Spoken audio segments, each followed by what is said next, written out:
మరి ఇన్ని టేస్ట్ చేసి తెలంగాణ స్పెషల్ సర్వపిండి టేస్ట్ చేయకపోతే ఎలా చెప్పండి. సో నా పక్కన వాళ్ళు వేడిగా సర్వపిండి రెడీ చేసి నా ముందు పెట్టారు. మరి ఎదురుగా వేడిగా సర్వపిండి ఉన్నప్పుడు అసలు నోట్లో నీళ్ళు ఆపుకోవడం ఎలా చెప్పండి. నేనైతే టేస్ట్ చేసేస్తాను. చూసారా సైజ్ ఎంత ఉందో చూసారా.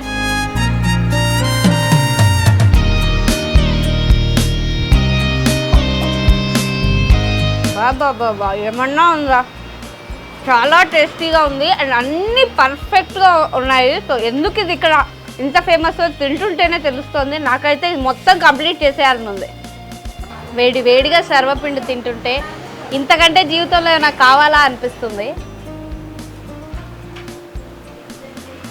పర్ఫెక్ట్, ఎంత టేస్టీగా ఉందంటే అంత టేస్టీగా ఉంది.